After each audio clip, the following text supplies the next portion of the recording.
तो बच्चे हमारे पास चार लॉज हैं। लॉज ऑफ केमिकल कॉम्बिनेशन हम उन्हें कहते हैं, laws of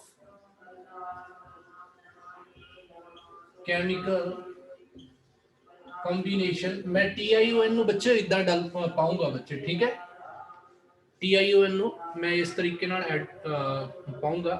and first law जो साडे कोल हैगा that is law of conservation of mass.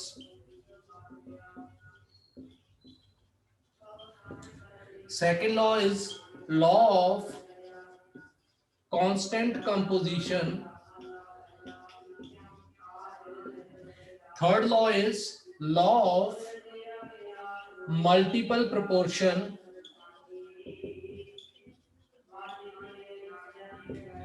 And fourth one is law of reciprocal proportion.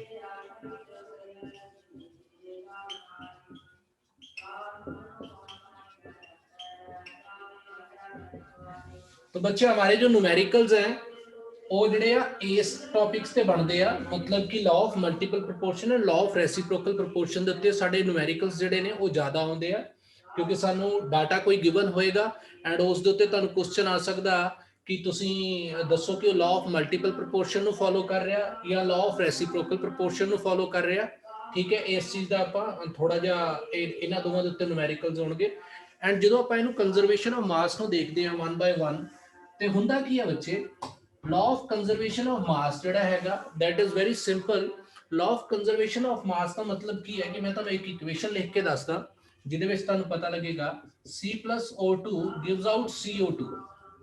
ਹੁਣ ਉਹਨਾਂ ਦਾ ਮਤਲਬ ਕੀ ਆ, ਉਹਨਾਂ ਨੇ ਕਿਹਾ ਕਿ sum total of reactant is equal to sum total of products।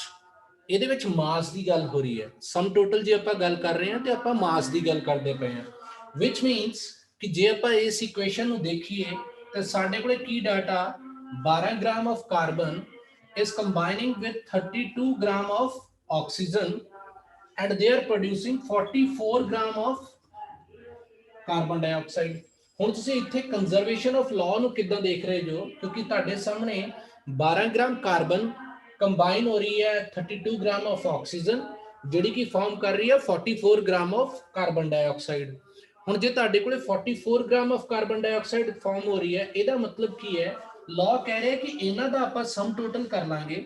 Sum total ਜਾਂ ਮੈਂ ਇਹਨੂੰ ਲਿਖ ਦੇਣਾ ਕਿ ਟੋਟਲ ਮਾਸ ਜਿਹੜਾ ਹੋਊਗਾ that is also equal to 44 grams which is equal to sum total mass of carbon dioxide।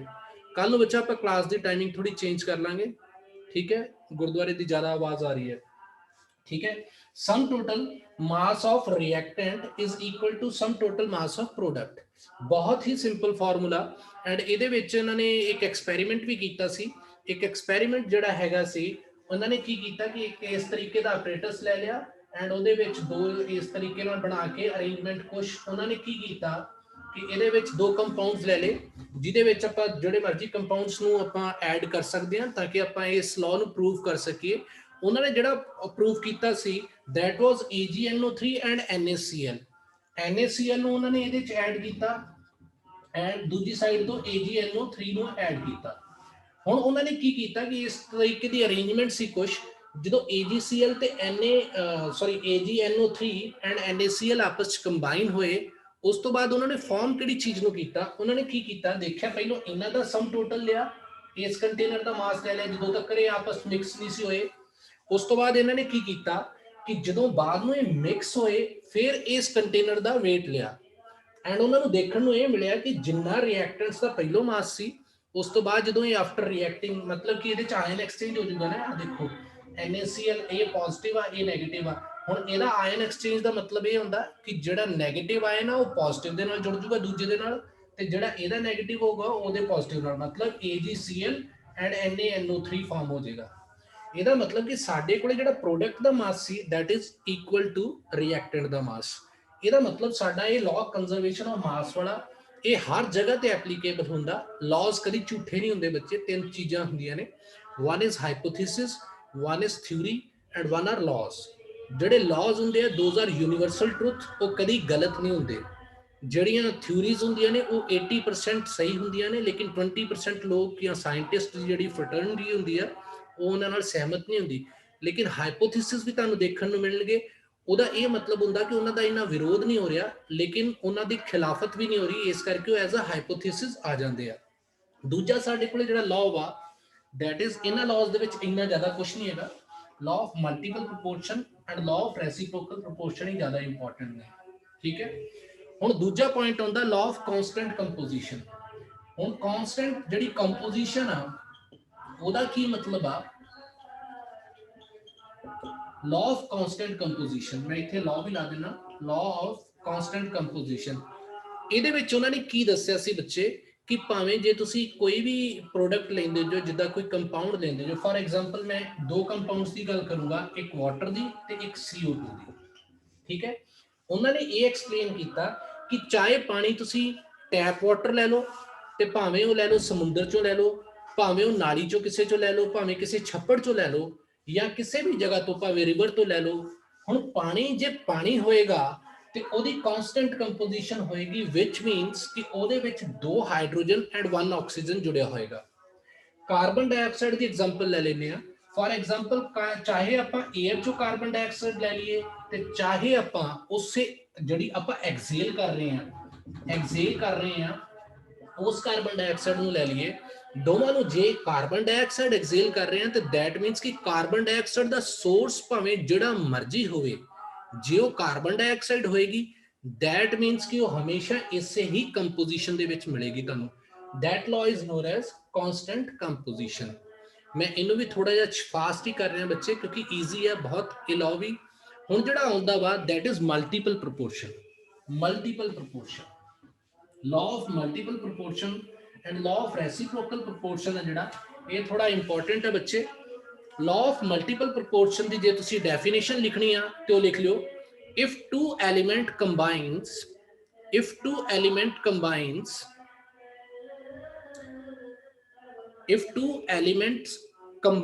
to form more than one compound, मतलब की है कि ਆਪਾਂ ਗੱਲ ਕਰ ਰਹੇ ਹਾਂ two elements ਜਿਹੜੇ ਹੈਗੇ ਆ ਉਹ combine ਕਰ ਰਹੇ ਆ to form more than two compounds, combine to form more than two compounds। ਸਾਡੇ ਕੋਲੇ ਕੀ ਡਾਟਾ ਆਇਆ, ਉਹ ਕਹਿੰਦੇ ਆ ਕਿ ਜੇ ਦੋ ਐਲੀਮੈਂਟ ਆਪਸ ਚ ਕੰਬਾਈਨ ਕਰ ਰਹੇ ਆ to form more than 2 compounds. ਹੁਣ ਇਹਦੇ ਵਿੱਚ ਹੁੰਦਾ ਕੀ ਹੈ ਬੱਚੇ ਅੱਗੇ, if the mass of one is kept constant, if the mass of one is kept constant, then the second element bears a whole number ratio, मतलब कि ਇਹਨਾਂ ਦਾ ਬੱਚੇ to one another। ਹੁਣ ਉਹਨਾਂ ਨੇ ਕੀ ਕਿਹਾ ਕਿ ਸਾਡੇ ਕੋਲੇ ਦੋ ਐਲੀਮੈਂਟਸ ਨੇ ਜਿਨ੍ਹਾਂ ਦੇ ਉੱਤੇ ਆਪਾਂ ਫੋਕਸ ਕਰਨਾ ਹੁੰਦਾ ਬੱਚੇ, ਕੰਬਾਈਨ ਕਰ ਰਹੇ ਨੇ, ਮੋਰ ਦੈਨ 2 ਕੰਪਾਊਂਡਸ ਨੂੰ ਫਾਰਮ ਕਰ ਰਹੇ ਆ। ਆਪਾਂ ਇੱਕ ਛੋਟੀ ਐਗਜ਼ਾਮਪਲ ਲਵਾਂਗੇ, ਆਪਾਂ ਇੱਕ ਵੱਡੀ ਐਗਜ਼ਾਮਪਲ ਲਵਾਂਗੇ ਤਾਂ ਕਿ ਆਪਾਂ ਇਸ ਚੀਜ਼ ਨੂੰ ਅੰਡਰਸਟੈਂਡ ਕਰ ਸਕੀਏ। ਹੁਣ ਸਾਡੇ ਕੋਲੇ ਦੋ ਐਗਜ਼ਾਮਪਲਸ ਨੇ, one is carbon monoxide, one is carbon dioxide. ਹੁਣ ਤੁਸੀਂ ਦੇਖੋ ਕਿ ਦੋ ਐਲੀਮੈਂਟਸ ਨੇ, ਜਦੋਂ ਵੀ ਬੱਚੇ ਦੋ ਐਲੀਮੈਂਟਸ ਦੀ ਗੱਲ ਹੋਏਗੀ then we are talking about law of multiple proportion, ਠੀਕ ਹੈ। ਤੇ ਜੇ ਸਾਡੇ ਕੋਲੇ ਤੀਜਾ ਐਲੀਮੈਂਟ ਵੀ ਉਹਦੇ ਵਿੱਚ ਇਨਕਲੂਡ ਹੋ ਜਾਏਗਾ then we are talking about reciprocal proportion, ठीक है। reciprocal proportion law ਤਾਂ ਹੀ ਆਏਗਾ ਜੇ ਤੀਜਾ ਐਲੀਮੈਂਟ ਵੀ ਵਿੱਚ ਇਨਕਲੂਡ ਹੋਏਗਾ। ਹੁਣ ਇੱਥੇ ਦੇਖੋ ਕਿ ਦੋ ਹੀ ਐਲੀਮੈਂਟਸ ਨੇ ਸਾਡੇ ਕੋਲੇ, ਕਾਰਬਨ ਐਂਡ ਆਕਸੀਜਨ, ਠੀਕ ਹੈ, ਕਾਰਬਨ ਐਂਡ ਆਕਸੀਜਨ। ਹੁਣ ਆਪਾਂ ਕੀ ਕਹਿ ਰਹੇ ਹਾਂ ਕਿ ਜੇ ਇੱਕ ਨੂੰ ਆਪਾਂ ਕਾਂਸਟੈਂਟ ਕਰ ਦਿੰਦੇ ਆ, one is kept constant,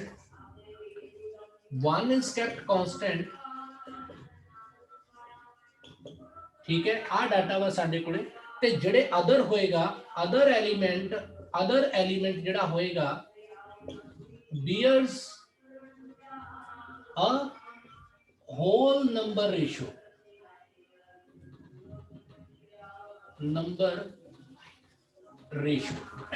ठीक है, bears a whole number ratio। ਹੁਣ ਇਹਦੇ ਵਿੱਚ ਕੀ ਹੈ ਕਿ ਜੇ ਅਸੀਂ ਵੇਖੋ ਧਿਆਨ ਨਾਲ ਕਿ ਜੇ ਕਾਰਬਨ ਨੂੰ ਅਸੀਂ ਕਹਿ ਰਹੇ ਹਾਂ ਕਿ ਇੱਥੇ ਕਾਰਬਨ 12 ਗ੍ਰਾਮ ਆ, ਜਿਹੜਾ 12 ਗ੍ਰਾਮ, ਕਿਉਂਕਿ 1 ਮੋਲ ਆ ਬੱਚੇ, 1 मोल का मतलब कार्बन का जो मोलर मास होएगा that is always equal to 12 gram. हुण इत्थे 12 gram of carbon is combining with 16 grams of oxygen। ਹੁਣ ਇਸ ਕੇਸ ਕੀ ਹੋ ਰਿਹਾ 12 ग्राम of carbon is combining with, ਹੁਣ ਇੱਥੇ ਆਕਸੀਜਨ ਦੇ ਦੋ ਮੋਲੀਕਿਊਲਸ ਨੇ, ਆਕਸੀਜਨ ਦੇ ਦੋ ਐਲੀਮੈਂਟਸ ਨੇ, ਠੀਕ ਹੈ, ਇਸ ਕਰਕੇ ਆਪਣੇ ਕੋਲੇ 32 ਗ੍ਰਾਮ ਆਕਸੀਜਨ ਆ ਜਾਏਗਾ। ਹੁਣ ਤੁਸੀਂ ਦੇਖੋ ਕਿ ਇਹ ਤੇ ਪਹਿਲਾਂ ਹੀ ਕਾਂਸਟੈਂਟ ਆ ਕਿਉਂਕਿ ਦੋਵਾਂ ਕੇਸਿਸ ਦੇ ਵਿੱਚ 12 ਗ੍ਰਾਮ ਆ।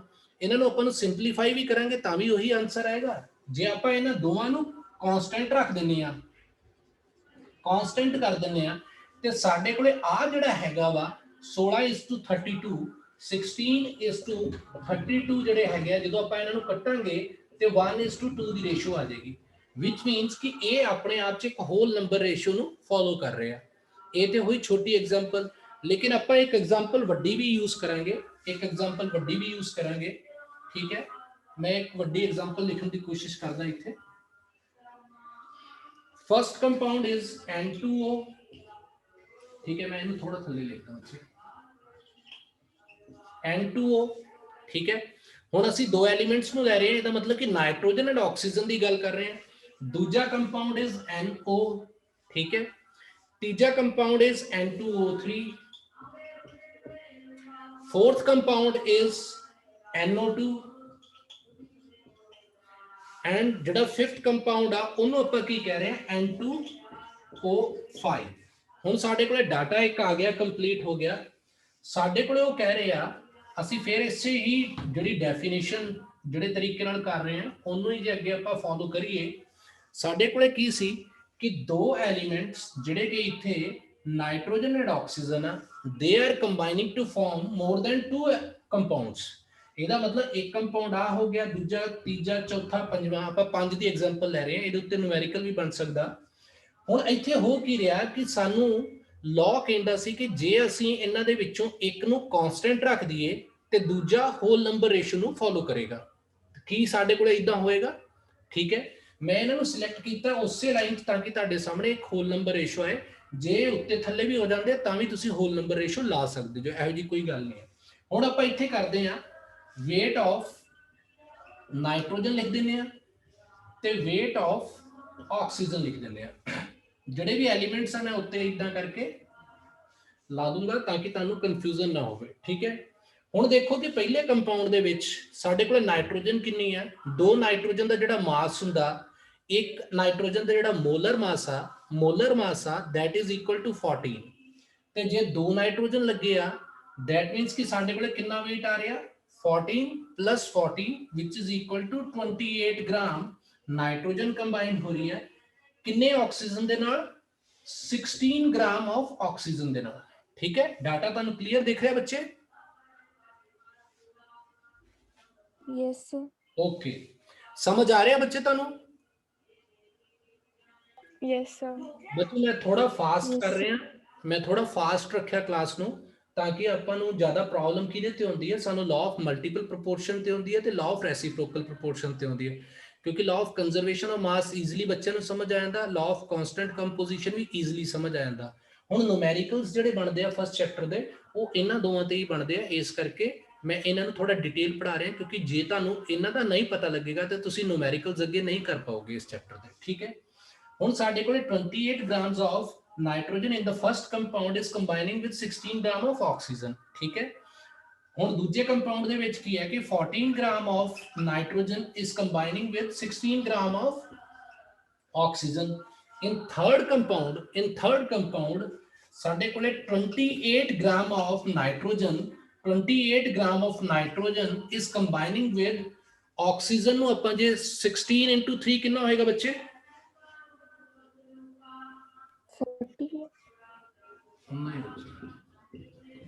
48 ग्राम ऑफ ऑक्सीजन। हुण अगले दे विच की हो रहा कि 14 gram of nitrogen is combining with oxygen 16 into 2 32 gram of oxygen. in the third compound in the fifth compound 28 gram of nitrogen is combining with, ठीक है, 5 हो गए। ਇਹਦਾ मतलब 16 into 5 कितना होएगा बच्चे 16 into 5 80 एक मिनट मैनू कैलकुलेट कर ही लैन दो बच्चे yes sir 80 है 80 है ना बच्चे ठीक है ਉਸ ਤੋਂ ਬਾਅਦ ਆਪਾਂ ਕੀ ਕਰਦੇ ਹਾਂ ਬੱਚੇ ਸਾਡੇ ਕੋਲੇ ਲਾਅ ਕੀ ਕਹਿ ਰਿਹਾ ਸੀ ਸਾਡੇ ਕੋਲੇ ਲਾਅ ਇਹ ਕਹਿ ਰਿਹਾ ਸੀ ਕਿ ਅਸੀਂ ਜੇ ਇੱਕ ਚੀਜ਼ ਨੂੰ ਕੰਪੋਨੈਂਟ ਜਿਹੜਾ ਇੱਕ ਐਲੀਮੈਂਟ ਹੈ ਜੇ ਉਹਨੂੰ ਕਾਂਸਟੈਂਟ ਰੱਖ ਲੈਣਾ ਫੋਰ ਐਗਜ਼ਾਮਪਲ ਅਸੀਂ ਕੀ ਕਰਦੇ ਹਾਂ ਕਿ ਨਾਈਟ੍ਰੋਜਨ ਨੂੰ ਇੱਥੇ ਕਾਂਸਟੈਂਟ ਰੱਖਣ ਦੀ ਕੋਸ਼ਿਸ਼ ਕਰਦੇ ਹਾਂ ਠੀਕ ਹੈ ਕੋਸ਼ਿਸ਼ ਕੀ ਹੈ ਲਾਅ ਵਾ ਬੱਚੇ ਅਪਲਾਈ ਤੇ ਹੋਏਗਾ ਹੀ ਹੋਏਗਾ ਅਸੀਂ ਕੀ ਕਰਦੇ ਹਾਂ ਇਹਨੂੰ ਕੀ ਕਰਦੇ ਹਾਂ ਸਿੰਪਲ ਕਰ ਦਿੰਦੇ ਹਾਂ ਇਹਨੂੰ ਅਸੀਂ 2 ਨਾਲ ਡਿਵਾਈਡ ਕਰਦੇ ਹਾਂ ਮੈਂ ਇੱਧਰ ਲਿਖਦਾ ਇਹਨੂੰ ਅਸੀਂ 2 ਨਾਲ ਡਿਵਾਈਡ ਕਰਦੇ ਆ ਤੇ ਇਹ 14 ਗ੍ਰਾਮ ਬਣ ਗਿਆ ਲੇਕਿਨ ਜੇ ਅਸੀਂ ਇਹਨੂੰ ਹਾਫ ਕੀਤਾ ਤੇ ਸਾਨੂੰ ਇਹਨੂੰ ਵੀ ਕੀ ਕਰਨਾ ਪਏਗਾ ਹਾਫ ਕਰਨਾ ਪਏਗਾ 8 ਗ੍ਰਾਮ 2 ਨਾਲ ਡਿਵਾਈਡ ਕਰਕੇ ਠੀਕ ਹੈ ਹੁਣ ਦੂਜੇ ਕੇਸ ਦੇ ਵਿੱਚ ਸਾਡੇ ਕੋਲੇ 14 ਪਹਿਲਾਂ ਹੀ ਆ ਇਸ ਕਰਕੇ ਇਹਨੂੰ ਆਪਾਂ 16 ਹੀ ਐਸ ਐਚ ਰਹਿਣ ਦਾਂਗੇ ਕਿਉਂਕਿ ਅਸੀਂ ਇੱਕ ਨੂੰ ਕਾਂਸਟੈਂਟ ਕਰ ਰਹੇ ਨੇ ਇਹਨੂੰ ਵੀ 14 ਗ੍ਰਾਮ ਕਰ ਲਾਂਗੇ ਇਹਨੂੰ ਵੀ 14 ਗ੍ਰਾਮ ਕਰ ਲਾਂਗੇ ਇਹਨੂੰ ਵੀ 14 14 14 ਕਰ ਲਾਂਗੇ ਸਾਰੇ ਹੁਣ ਇਹਨੂੰ 14 ਬਣਾਉਣ ਵਾਸਤੇ ਤੁਹਾਨੂੰ ਕੀ ਕਰਨਾ ਪਏਗਾ 2 ਨਾਲ ਡਿਵਾਈਡ ਕਰਨਾ ਪਏਗਾ ਤੇ ਇਹ ਵੀ 14 ਗ੍ਰਾਮ ਹੋ ਜਾਏਗਾ ਠੀਕ ਹੈ ਨੈਕਸਟ ਹੁਣ ਜੇ ਇਹਨੂੰ 2 ਨਾਲ ਡਿਵਾਈਡ ਕੀਤਾ ਤੇ ਤੁਹਾਨੂੰ ਇਹਨੂੰ ਵੀ 2 ਨਾਲ ਡਿਵਾਈਡ ਕਰਕੇ ਕਿੰਨਾ ਕਰਨਾ ਪਏਗਾ 24 ਗ੍ਰਾਮਸ ਠੀਕ ਹੈ ਹੁਣ ਸਾਡੇ ਕੋਲੇ ਜਿਹੜਾ ਫੋਰਥ ਕੰਪਾਊਂਡ ਆ ਉਹਦੇ ਵਿੱਚ ਤੇ ਪਹਿਲਾਂ ਹੀ ਕਾਂਸਟੈਂਟ ਆ ਮਤਲਬ ਕਿ 14 ਗ੍ਰਾਮ ਹੀ ਆ ਨਾਈਟ੍ਰੋਜਨ ਤੇ ਲੇਕਿਨ ਆਕਸੀਜਨ 32 ਗ੍ਰਾਮ ਆ ਹੁਣ ਜਿਹੜਾ ਸਾਡਾ 5th ਕੰਪਾਊਂਡ ਆ ਉਹਦੇ ਵਿੱਚ 28 ਨੂੰ 14 ਕਰਨ ਵਾਸਤੇ ਸਾਨੂੰ ਕੀ ਕਰਨਾ ਪਏਗਾ 2 ਨਾਲ divide and we will get 14 gram of nitrogen ਲੇਕਿਨ ਜੇ ਅਸੀਂ ਇਹਨੂੰ 2 ਨਾਲ ਡਿਵਾਈਡ ਕਰ ਰਹੇ ਹਾਂ ਤੇ ਅਸੀਂ ਇਹਨੂੰ ਵੀ 2 ਨਾਲ ਡਿਵਾਈਡ ਕਰ ਦਾਂਗੇ ਮਤਲਬ ਕਿ 40 ਗ੍ਰਾਮ ਆ ਜਾਏਗਾ ਇਹਦਾ ਮਤਲਬ ਕਿ ਜੇ ਅਸੀਂ ਇੱਕ ਨੂੰ ਕਾਂਸਟੈਂਟ ਰੱਖਦੇ ਹਾਂ ਤੇ ਸਾਡੇ ਕੋਲੇ ਡਾਟਾ ਕੀ ਆਉਂਦਾ ਪਹਿਲੇ ਕੰਪਾਊਂਡ ਦੇ ਵਿੱਚ 14 ਗ੍ਰਾਮ ਨੂੰ ਕਾਂਸਟੈਂਟ ਰੱਖਦੇ ਹੋਏ 8 ਗ੍ਰਾਮ ਆਫ ਆਕਸੀਜਨ ਨਾਲ ਕੰਬਾਈਨ ਕਰ ਰਿਹਾ ਦੂਜੇ ਕੰਪਾਊਂਡ ਦੇ ਵਿੱਚ 14 ਗ੍ਰਾਮ 16 ਗ੍ਰਾਮ ਨਾਲ ਕੰਬਾਈਨ ਕਰ ਰਿਹਾ ਤੀਜੇ ਕੰਪਾਊਂਡ ਦੇ ਵਿੱਚ ਜਦੋਂ ਅਸੀਂ ਡਿਵਾਈਡ ਕਰਦੇ ਹਾਂ 2 ਨਾਲ ਫਿਰ ਆਉਂਦਾ ਸਾਡੇ ਕੋਲੇ ਜਦੋਂ ਇੱਕ ਨੂੰ ਕਾਂਸਟੈਂਟ ਰੱਖਿਆ 14 ਗ੍ਰਾਮ ਜਿਹੜਾ ਹੈਗਾ ਉਹ 24 ਗ੍ਰਾਮ ਨਾਲ ਕੰਬਾਈਨ ਕਰ ਰਿਹਾ 24 ਗ੍ਰਾਮ ਆਫ ਆਕਸੀਜਨ ਦੇ ਨਾਲ ਠੀਕ ਹੈ 24 ਗ੍ਰਾਮ ਆਫ ਆਕਸੀਜਨ ਦੇ ਨਾਲ ਹੁਣ ਸਾਡੇ ਕੋਲੇ ਜਿਹੜਾ NO2 ਆ ਇਸ ਕੰਪਾਊਂਡ ਦੇ ਵਿੱਚ 14 gram of nitrogen is combining with 32 gram of oxygen. In the fifth compound 14 gram of nitrogen is combining with क्योंकि ਅਸੀਂ 2 ਨਾਲ ਡਿਵਾਈਡ ਕੀਤਾ ਸੀ ਇਹਨੂੰ ਵੀ 2 ਨਾਲ ਡਿਵਾਈਡ ਕੀਤਾ 40 gram of oxygen.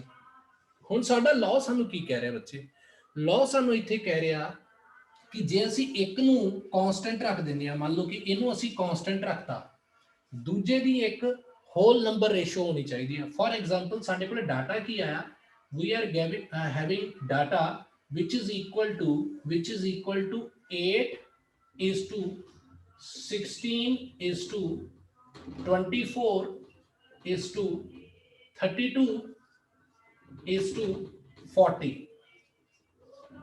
ठीक है देख रहे हैं ना बच्चे सारा ਹੁਣ ਜੇ ਅਸੀਂ ਇਹਨਾਂ ਨੂੰ ਡਿਵਾਈਡ ਕਰ ਦਿੰਨੇ ਆ ਮੰਨ ਲਓ ਕਿ 8 ਨਾਲ ਹੀ ਡਿਵਾਈਡ ਕਰ ਦਈਏ ਜੇ ਅਸੀਂ ਇਹਨੂੰ 8 ਨਾਲ ਡਿਵਾਈਡ ਕਰੀਏ ਤੇ ਆ ਜਾਏਗਾ 1 is to आ जाएगा 2 is to आ जाएगा 3 is to आ जाएगा 4 is to आ जाएगा 5 which means कि साडा लॉ इस जगह ਦੇ ਉੱਤੇ law of multiple proportion ਬਿਲਕੁਲ ਸਹੀ ਐਪਲੀਕੇਬਲ ਹੈ ਮਤਲਬ ਕੀ ਆ ਕਿ ਅਸੀਂ ਕੀ ਕੀਤਾ ਕਿ law ਦੀ ਡੈਫੀਨੇਸ਼ਨ ਕੀ ਸੀ ਕਿ if two elements are combining ਠੀਕ ਹੈ to form more than two elements ਅਸੀਂ ਕਿਹਾ ਕਿ ਦੋ ਐਲੀਮੈਂਟ ਆਪਸ ਚ ਕੰਬਾਈਨ ਕਰ ਰਹੇ ਆ ਉਹ ਦੋ ਤੋਂ ਵੱਧ ਕੰਪਾਊਂਡਸ ਨੂੰ ਫਾਰਮ ਕਰ ਰਹੇ ਆ ਹੁਣ ਜਿਹੜੇ ਦੋ ਤੋਂ ਵੱਧ ਕੰਪਾਊਂਡਸ ਫਾਰਮ ਹੋ ਰਹੇ ਆ ਜੇ ਉਹਨਾਂ ਦੇ ਵਿੱਚ ਅਸੀਂ ਇੱਕ ਐਲੀਮੈਂਟ ਦੇ ਮਾਸ ਨੂੰ ਕਾਂਸਟੈਂਟ ਰੱਖ ਦਿੰਨੇ ਆ ਤੇ ਉਹਦੇ ਨਾਲ ਦੂਜੇ ਦੇ ਉੱਤੇ ਕੀ ਹੋਏਗਾ ਦੂਜੇ ਦੀ ਸਾਡੇ ਕੋਲ ਜਿਹੜੀ ਰੇਸ਼ੋ ਹੋਏਗੀ ਉਹ ਇੱਕ ਹੋਲ ਨੰਬਰ ਰੇਸ਼ੋ ਸਾਡੇ ਸਾਹਮਣੇ ਆਏਗੀ ਠੀਕ ਹੈ ਬੱਚੇ ਇੱਥੇ ਤੱਕ ਕੋਈ ਪ੍ਰੋਬਲਮ ਨਹੀਂ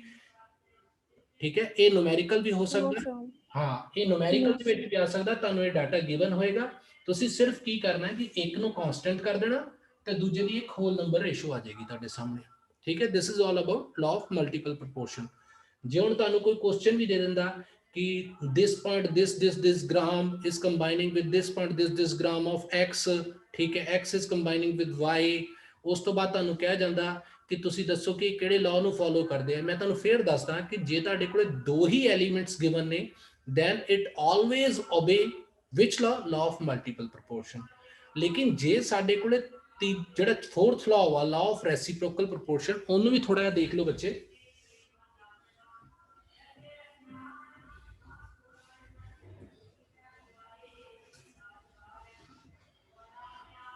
ਲॉ ਆਫ ਮਲਟੀਪਲ ਪ੍ਰੋਪੋਰਸ਼ਨ ਹੈ ਜਿਹੜਾ ਬੱਚੇ, ਉਹਦੀ ਡੈਫੀਨੇਸ਼ਨ ਕੀ ਆ, ਇੱਕ ਵਾਰ ਲਿਖ ਲਓ ਬੱਚੇ ਤੁਸੀਂ definition, law of sorry reciprocal proportion, law of reciprocal proportion, मैं TION ਨੂੰ ਬੱਚੇ ਇਦਾਂ ਪਾਉਂਗਾ, ਠੀਕ ਹੈ। Law of reciprocal proportion, law of reciprocal proportion ਦੀ ਤੁਸੀਂ ਡੈਫੀਨੇਸ਼ਨ ਲਿਖ ਸਕਦੇ ਹੋ ਜੋ ਬੱਚੇ, when two different elements combine, when two different elements combine with the same mass of third element, the ratio of the masses in which they do so must be same or multiple of the mass of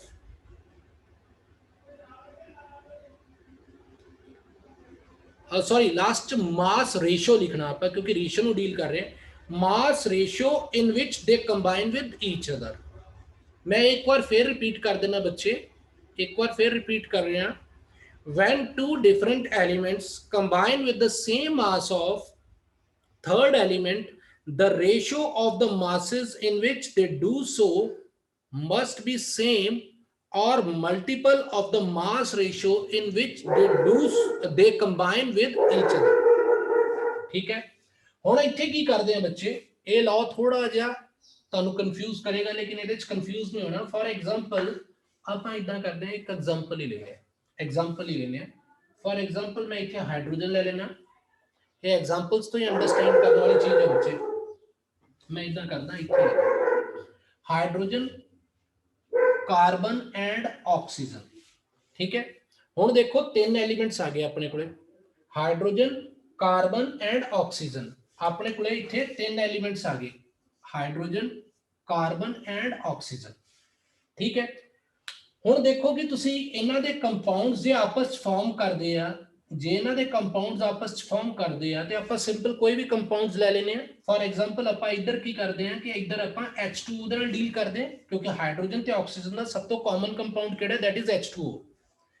carbon and oxygen ਦਾ ਜਿਹੜਾ ਸਭ ਤੋਂ common compound ਆ, that is CO2, ਠੀਕ ਹੈ। ਜਿਹੜਾ carbon and hydrogen ਦਾ ਸਭ ਤੋਂ ਕਾਮਨ ਕੰਪਾਊਂਡ ਆ, ਦੈਟ ਇਜ਼ CH4 ਲੈ ਲੈਨੇ ਆ।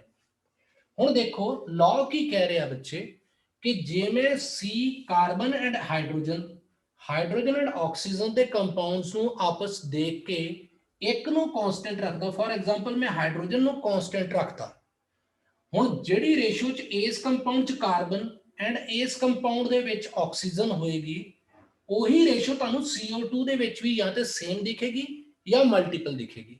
ਇਹ ਆ ਲਾਅ ਆਫ ਰੈਸੀਪ੍ਰੋਕਲ ਪ੍ਰੋਪੋਰਸ਼ਨ। ਹੁਣ ਆਪਾਂ ਇਹਨੂੰ ਪ੍ਰੂਵ ਕਰਦੇ ਹਾਂ। फॉर एग्जांपल ਅਸੀਂ ਪਹਿਲੇ ਕੰਪਾਊਂਡ H2O ਦੀ ਗੱਲ ਕਰਦੇ ਹਾਂ, in which we know that 2 gram of hydrogen, ਕਿਉਂਕਿ ਹਾਈਡਰੋਜਨ ਇੱਥੇ ਦੋ ਨੇ ਵਾਟਰ ਮੋਲੀਕਿਊਲ ਦੇ ਵਿੱਚ, 2 gram of hydrogen is combining with 16 gram of oxygen, ਠੀਕ ਹੈ। ਮੈਂ ਐਲੀਮੈਂਟਸ ਨੂੰ ਇਦਾਂ ਲਿਖ ਦੇਣਾ। ਹੁਣ ਸਾਡੇ ਕੋਲ ਡਾਟਾ ਕੰਪਲੀਟ ਹੋ ਰਿਹਾ, ਸਾਡੇ ਕੋਲ ਡਾਟਾ ਕੀ ਆ ਰਿਹਾ, ਜਿਹੜਾ ਵਾਟਰ ਦਾ ਮੋਲੀਕਿਊਲ ਆ ਉਹਦੇ ਵਿੱਚ 2 grams of hydrogen are combining with 16 gram of oxygen। in second case ਇਸ ਜਗ੍ਹਾ ਦੇ ਉੱਤੇ ਆਪਾਂ ਕੀ ਕਰ ਰਹੇ ਹਾਂ, 4 gram of carbon ਜਿਹੜੀ ਹੈਗੀ ਆ, that is combining with ਕਿੰਨੇ ਗ੍ਰਾਮ, ਸੌਰੀ ਕਾਰਬਨ ਨਹੀਂ, hydrogen is combining with 12 gram carbon, ਕਿਉਂਕਿ ਇਹਦੇ ਵਿੱਚ ਦੇਖੋ ਕਾਰਬਨ ਇੱਕ ਆ ਤੇ ਹਾਈਡਰੋਜਨ ਸਾਡੇ ਕੋਲੇ 4 ਨੇ, ਠੀਕ ਹੈ। ਕਾਰਬਨ ਇੱਕ ਆ, ਹਾਈਡਰੋਜਨ 4 ਨੇ। ਹੁਣ ਹੋਏਗਾ ਕੀ ਕਿ 4 gram hydrogen is combining with 12 gram of carbon. ਹੁਣ ਅਸੀਂ ਇੱਥੇ ਕੀ ਕਿਹਾ ਕਿ ਇੱਕ ਨੂੰ ਆਪਾਂ ਕਾਂਸਟੈਂਟ ਕਰ ਦਾਂਗੇ ਤੇ ਜਿਹੜੀ ਕਾਰਬਨ ਤੇ ਆਕਸੀਜਨ ਦੀ ਇਹਨਾਂ ਕੰਪਾਊਂਡਸ ਤੇ ਇਸ ਕੰਪਾਊਂਡ ਦੇ ਵਿੱਚ ਜਿਹੜੀ ਰੇਸ਼ੋ ਹੋਏਗੀ, ਉਹੀ ਤੁਹਾਨੂੰ ਜਿਹੜਾ ਥਰਡ ਕੰਪਾਊਂਡ ਆ ਉਹਦੇ ਵਿੱਚ ਦਿਖੇਗੀ, ਸੇਮ ਜਾਂ ਮਲਟੀਪਲ। ਹੁਣ ਕਿੱਦਾਂ ਹੋਏਗਾ कि जे मैं इनू कांस्टेंट करदा, क्योंकि कांस्टेंट करन लई हुण ये 2 आ ये 4 आ, आपां की करदे इन्हां नू 1 कर दिंदे आ। 1 ग्राम ऑफ हाइड्रोजन जिहड़ी आ that will combine with 16 divided by 2 gram of oxygen. ठीक है, साडे कोल इहदा मतलब की आया 1 gram of hydrogen is combining with 8 gram of oxygen. हुण इस केस च देखदे आ, जे 4 gram of hydrogen is combining with 12 gram of carbon, ते साडे कोले की आएगा कि 1 ग्राम ऑफ हाइड्रोजन है जिहड़ी दैट इज कंबाइनिंग विद कितनी हो जाएगी 12 divided by 4 gram of carbon. मैं इथों थोड़ा इनू लाइट कर देना बच्चे ताकि तुसी कंफ्यूज ना हो कार्बन दे नाल। हुण इहदा मतलब इस दे विच की आ गया 1 gram of hydrogen is combining with 3 gram of carbon. इहदा मतलब साडे कोल जिहड़ी रेशियो आई आ इस कंपाउंड दे विच कार्बन दी आई आ 3 grams which is combining with इस कंपाउंड दे विच जिहड़ी ऑक्सीजन दी रेशियो आई है दैट इज 8 ग्राम। ਇਹਦਾ ਮਤਲਬ ਸਾਡੇ ਕੋਲ ਇੱਕ 3:8 ਦੀ ਰੇਸ਼ੋ ਆ ਗਈ। ਠੀਕ ਹੈ, ਪਹਿਲੇ ਦੋ ਕੰਪਾਊਂਡਸ ਦੇ ਵਿੱਚ ਸਮਝ ਲੱਗ ਰਹੀ ਹੈ ਬੱਚੇ? Yes, sir. Okay, Yes, sir. Carbon and oxygen ਦੀ ਜਿਹੜੀ ਰੇਸ਼ੋ ਆ ਬੱਚੇ that is equal to 3:8 the ratio. ਠੀਕ ਹੈ, ਹੁਣ ਜੇ ਤੇ ਇਹੀ ਰੇਸ਼ੋ ਸਾਨੂੰ ਇਹਦੇ ਵਿੱਚ ਦਿਖ ਜੇਗੀ ਤੇ that means ਕਿ ਲਾਅ ਆਫ ਰੈਸਿਪਰੋਕਲ ਪ੍ਰੋਪੋਰਸ਼ਨ ਨੂੰ ਫੋਲੋ ਕਰ ਰਿਹਾ, या ਇਹਦੀ ਮਲਟੀਪਲ ਹੋ ਜਾਏਗੀ, ਦੁੱਗਣੀ ਹੋ ਜਾਏਗੀ ਜਾਂ ਹਾਫ ਹੋ ਜਾਏਗੀ, ਤੁਹਾਨੂੰ ਸਭ ਪਤਾ ਲੱਗ ਜਾਏ ਇਹਦੇ ਤੋਂ ਹਾਫ ਹੋ ਜੂਗੀ ਜਾਂ ਇਹਦੇ ਤੋਂ ਦੁੱਗਣੀ ਹੋ ਜਾਏਗੀ। ਹੁਣ ਅਸੀਂ ਥਲੜਾ ਡਾਟੇ ਨੂੰ ਕਲੈਕਟ ਕਰਦੇ ਹਾਂ। 12 gram of carbon is combining with 12 gram of carbon is combining with 32 gram of oxygen। 12 ग्राम ਜਿਹੜੀ ਕਾਰਬਨ ਆ that is combining with 32 gram of oxygen। ਹੁਣ ਇਹਦੇ ਵਿੱਚ ਕੀ ਹੋ ਰਿਹਾ ਕਿ ਜੇ ਅਸੀਂ ਇਹਨਾਂ ਨੂੰ ਦੇਖੀਏ, ਜੇ ਅਸੀਂ ਇਹਨਾਂ ਨੂੰ ਡਿਵਾਈਡ ਕਰ ਦਈਏ, ਮੰਨ ਲਓ ਕਿ 12 ਨੂੰ ਜਾਂ 32 ਨੂੰ, ਜੇ ਮੰਨ ਲਓ ਕਿ ਮੈਂ ਇਹਨਾਂ ਨੂੰ 4 ਦੇ ਨਾਲ ਡਿਵਾਈਡ ਕਰ ਦੇਣਾ, ਹੁਣ 4 ਨਾਲ ਡਿਵਾਈਡ ਕਰਨ ਦੇ ਨਾਲ ਕੀ ਹੋਏਗਾ, ਮੇਰੇ ਕੋਲ ਇੱਕ ਡਾਟਾ ਆਏਗਾ, ਜੇ ਮੈਂ ਇਹਨਾਂ ਨੂੰ ਡਿਵਾਈਡ ਕਰ ਦੇਣਾ ਦੋਵਾਂ ਪਾਸਿਆਂ ਨੂੰ 4 ਦੇ ਨਾਲ, ਤੇ ਮੇਰੇ ਕੋਲ ਇਹ ਕੀ ਆ ਜਾਏਗਾ 4 3 12 and 4 8 32। ਇਹਦਾ ਮਤਲਬ 3 ग्राम of carbon is combining with 8 gram of oxygen। ਸਮਝ ਲੱਗੀ? ਹੁਣ ਤੁਸੀਂ ਦੇਖੋ ਕਿ ਦੂਸਰੇ ਕੰਪਾਊਂਡ ਦੇ ਵਿੱਚ ਜਿਹੜੀ ਰੇਸ਼ੋ ਆਈ ਆ, ਬੱਚੇ that is 3:8 the ratio which is similar to the first two compounds ratio। ਠੀਕ ਹੈ, ਇਹਦਾ ਮਤਲਬ ਕਿ ਇਸ ਦੇ ਵਿੱਚ ਜਿਹੜਾ ਲਾਅ ਫੋਲੋ ਹੋ ਰਿਹਾ that is equal to law of reciprocal proportion। ਹੁਣ ਆਪਾਂ ਇਹਨੂੰ ਥੋੜਾ ਜਿਹਾ ਹੋਰ ਇੱਕ ਐਗਜ਼ਾਮਪਲ ਕਰਦੇ ਹਾਂ ਬੱਚੇ, ਤਾਂ ਕਿ ਇਹ ਸਾਨੂੰ ਚੰਗੇ ਤਰੀਕੇ ਨਾਲ ਸਮਝ ਆ ਸਕੇ। ਇਹਦੇ ਵਿੱਚ ਕਰਨਾ ਕੀ ਸੀ, ਅਸੀਂ ਕੀ ਕਿਹਾ ਕਿ ਹਾਈਡਰੋਜਨ, ਕਾਰਬਨ ਐਂਡ ਆਕਸੀਜਨ ਤਿੰਨ ਐਲੀਮੈਂਟਸ ਲੈ ਲਏ, ਉਹਨਾਂ ਤਿੰਨਾਂ ਦੇ ਇੱਕ ਕਾਮਨ ਕੰਪਾਊਂਡ ਲੈ ਲਏ H2O, CH4 ਐਂਡ CO2। ਅਸੀਂ ਦੇਖਿਆ ਕਿ ਹਾਈਡਰੋਜਨ ਨੂੰ ਜੇ ਅਸੀਂ ਪਹਿਲੇ ਦੋ ਕੰਪਾਊਂਡਸ ਦੇ ਵਿੱਚ ਕਾਂਸਟੈਂਟ ਰੱਖ ਦਿੰਨੇ ਆ, then we get a ratio of carbon and oxygen which is equal to 3:8। ਇਹਦਾ ਮਤਲਬ ਕਿ ਇਸ ਕੰਪਾਊਂਡ ਦੇ ਵਿੱਚ ਕਾਰਬਨ ਦੀ ਰੇਸ਼ੋ ਕਿੰਨੀ ਆਈ 3, ਇਸ ਕੰਪਾਊਂਡ ਦੇ ਵਿੱਚ ਆਕਸੀਜਨ ਦੀ ਕਿੰਨੀ ਰੇਸ਼ੋ ਆਈ 8।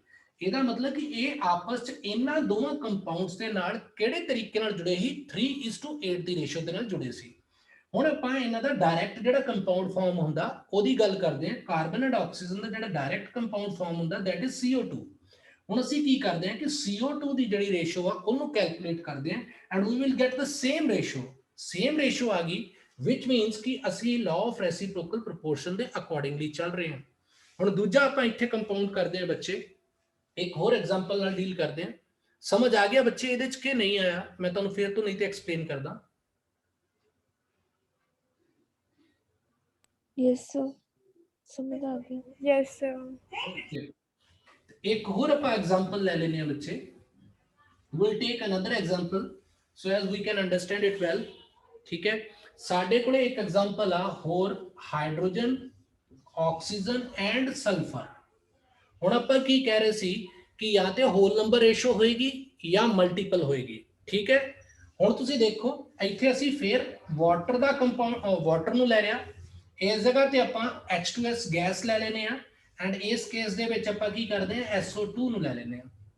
ਹੁਣ ਪਹਿਲੇ ਕੇਸ ਦੇ ਵਿੱਚ ਮੈਂ ਥੋੜਾ ਸ਼ਾਰਟ ਕਰਕੇ ਲਿਖੂੰਗਾ 2 ਗ੍ਰਾਮ ਕਿਹਦੇ ਨਾਲ ਕੰਬਾਈਨ ਕਰ ਰਿਹਾ 2 gram hydrogen is combining with 16 gram oxygen ਦੇ ਨਾਲ। ਇਸ ਕੇਸ ਦੇ ਵਿੱਚ ਕੀ ਹੋ ਰਿਹਾ ਕਿ 2 gram hydrogen is combining with 32 grams sulphur ਦੇ ਨਾਲ। ਠੀਕ ਹੈ, ਜੇ ਅਸੀਂ ਇਹਨੂੰ ਕਾਂਸਟੈਂਟ ਕਰ ਲੈਂਦੇ ਆ ਮੰਨ ਲਓ ਕਿ ਇਹਨੂੰ 1 ਗ੍ਰਾਮ ਕਰ ਲਿਆ ਤੇ ਸਾਡੇ ਕੋਲ 8 ਗ੍ਰਾਮ ਆਕਸੀਜਨ ਆ ਗਈ। 1 ਗ੍ਰਾਮ ਆਫ ਹਾਈਡਰੋਜਨ ਜਿਹੜਾ ਹੈਗਾ 1 ਗ੍ਰਾਮ ਹਾਈਡਰੋਜਨ ਕਿੰਨੇ ਨਾਲ ਕੰਬਾਈਨ ਕਰ ਰਿਹਾ 8 ਗ੍ਰਾਮ ਨਾਲ। ਮੈਂ ਥੋੜਾ ਫਾਸਟ ਕਰ ਰਿਹਾ ਕਿਉਂਕਿ ਕਲਾਸ ਖਤਮ ਹੁੰਦੀ ਜਾ ਰਹੀ ਹੈ ਬੱਚੇ। ਫਿਰ ਦੂਜੀ ਸਾਈਡ ਤੇ ਆਪਾਂ ਜੇ ਦੇਖੀਏ 1 ਗ੍ਰਾਮ ਆਫ ਹਾਈਡਰੋਜਨ ਕੰਬਾਈਨ ਕਿਹਦੇ ਨਾਲ ਕਰ ਰਿਹਾ ਬੱਚੇ, ਇਹਦਾ ਮਤਲਬ 16 ਗ੍ਰਾਮ ਆਫ ਸਲਫਰ ਦੇ ਨਾਲ। ਵਾਟ ਇਜ਼ ਦ ਰੇਸ਼ੋ, ਸਾਡੇ ਕੋਲ ਇੱਥੇ ਆਕਸੀਜਨ ਤੇ ਸਲਫਰ ਦੀ ਰੇਸ਼ੋ, ਕਿਉਂਕਿ ਇੱਥੇ ਆਕਸੀਜਨ ਹੁਣ ਆਪਾਂ ਇਹਨੂੰ ਕਾਂਸਟੈਂਟ ਰੱਖ ਲਿਆ ਹਾਈਡਰੋਜਨ ਨੂੰ। ਹੁਣ sulphur and oxygen the ratio ਸਾਨੂੰ ਕੀ ਮਿਲ ਰਹੀ ਆ, ਇੱਥੇ ਜਿੱਥੇ ਪਹਿਲਾਂ 3:8 ਦੀ ਮਿਲ ਰਹੀ ਸੀ ਸਾਡੇ ਕੋਲੇ ਕੀ ਆ ਗਈ 16:8। 16:8 which is equal to 2:1। ਠੀਕ ਹੈ, ਹੁਣ ਆਪਾਂ ਜਿਹੜਾ ਥਰੜਾ ਕੰਪਾਊਂਡ ਆ ਡਾਇਰੈਕਟ ਕੰਪਾਊਂਡ ਆ ਉਹਦੀ ਗੱਲ ਕਰਦੇ ਆ। ਸਾਡੇ ਕੋਲੇ 32 grams of sulfur is combining with 32 grams of oxygen ਦੇ ਨਾਲ ਕੰਬਾਈਨ ਕਰ ਰਿਹਾ। ਹੁਣ ਤੁਹਾਡੇ ਕੋਲੇ ਇੱਥੇ ਤੁਹਾਨੂੰ ਪਤਾ ਹੀ ਆ ਕਿ ਕਿਹੜੀ ਰੇਸ਼ੋ ਆ ਬੱਚੇ। ਹੁਣ ਇਸ ਜਗ੍ਹਾ ਤੇ ਜਿਹੜੀ ਰੇਸ਼ੋ ਆ ਰਹੀ ਹੈ that is 1:,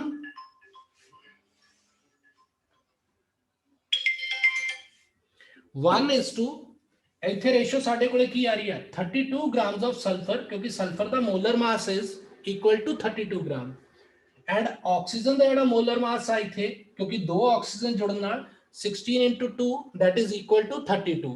ਠੀਕ ਹੈ, ਹੁਣ ਸਾਡੇ ਕੋਲ ਇੱਥੇ ਵੀ 32 ਆ ਗਿਆ ਇੱਥੇ ਵੀ 32 ਆ ਗਿਆ which means ਕਿ 1:1 ਦੀ ਰੇਸ਼ੋ ਚ। ਹੁਣ ਤੁਸੀਂ ਦੇਖੋ ਕਿ 1:1 ਦੀ ratio and 2:1 the ratio which is multiple ਇਹਦਾ ਮਤਲਬ ਕਿ ਤੁਸੀਂ 1/1 ਤੇ 2/1 ਰੱਖੋਗੇ ਤੇ ਤੁਹਾਨੂੰ ਕੀ ਦਿਖੇਗਾ ਇੱਕ ਕੰਬੀਨੇਸ਼ਨ ਦਿਖੇਗਾ ਕਿ that is multiple। ਇਹਦਾ ਮਤਲਬ ਕਿ ਜਿਹੜਾ ਥਰਡ ਕੰਪਾਊਂਡ ਫਾਰਮ ਹੋ ਰਿਹਾ that is in a multiple ratio। ਠੀਕ ਹੈ, ਇਸ ਕਰਕੇ ਕੀ ਹੈ ਕਿ ਜਾਂ ਤਾਂ ਦੁੱਗਣਾ ਹੋਏਗਾ ਜਾਂ ਸੇਮ ਹੋਏਗਾ ਜਾਂ ਹਾਫ ਹੋਏਗਾ। ਉਹੀ ਚੀਜ਼ ਆ ਲਾਅ ਆਫ ਰੈਸੀਪ੍ਰੋਕਲ ਪ੍ਰੋਪੋਰਸ਼ਨ ਇਸੇ ਚੀਜ਼ ਨੂੰ ਡੀਲ ਕਰਦਾ and law of reciprocal proportion ਦੇ ਨਾਲ ਹੀ ਸਾਡੇ ਕੋਲੇ ਜਿਹੜੇ ਲਾਅਸ ਨੇ ਉਹ ਖਤਮ ਹੁੰਦੇ ਆ। ਇਸ ਤੋਂ ਬਾਅਦ ਇੱਕ ਲਾਅ ਹੋਰ ਆ that is ਗੇਲ-ਸੈਕ ਲਾਅ, ਲੇਕਿਨ ਉਹਨੂੰ ਆਪਾਂ ਇੰਨਾ ਜ਼ਿਆਦਾ ਵੈਲਿਡ ਨਹੀਂ ਮੰਨਦੇ ਕਿਉਂਕਿ that is based upon Berzelius hypothesis ਤੇ Berzelius hypothesis ਦੇ ਉੱਤੇ ਬੇਸਡ ਆ। ਇਸ ਕਰਕੇ ਆਪਾਂ ਗੇਲ-ਸੈਕ ਲਾਅ ਨੂੰ ਹਜੇ ਤੱਕ ਜਾਂ ਕੰਬਾਈਨਿੰਗ ਵੋਲਿਊਮਸ ਵਾਲਾ ਜਿਹੜਾ ਲਾਅ ਵਾ ਉਹਨੂੰ ਆਪਾਂ ਇੰਨਾ ਪ੍ਰੋਪਰ ਨਹੀਂ ਮੰਨਾਂਗੇ, ਲੇਕਿਨ ਉਹਨੂੰ ਹੀ ਜਾ ਕੇ ਆਪਾਂ ਅੱਗੇ ਐਵੋਗੈਡਰੋ ਹਾਈਪੋਥੇਸਿਸ ਦੇ ਵਿੱਚ ਸਟੱਡੀ ਕਰਾਂਗੇ ਕੰਬਾਈਨਿੰਗ ਵੋਲਿਊਮਸ ਦੇ ਲਾਅ ਨੂੰ। ਠੀਕ ਹੈ, ਅੱਜ ਦੀ ਕਲਾਸ ਦੇ ਵਿੱਚ ਬੱਚੇ ਕੋਈ ਵੀ ਜਿਹੜੀ ਪ੍ਰੋਬਲਮ ਹੈਗੀ ਉਹ ਦੱਸ ਦਿਓ। No sir, clear ਹੈ। ਚਲੋ ਬੱਚੇ ਤੁਸੀਂ ਇਹਦਾ ਧਿਆਨ ਰੱਖਿਓ। ਠੀਕ ਹੈ, ਤੇ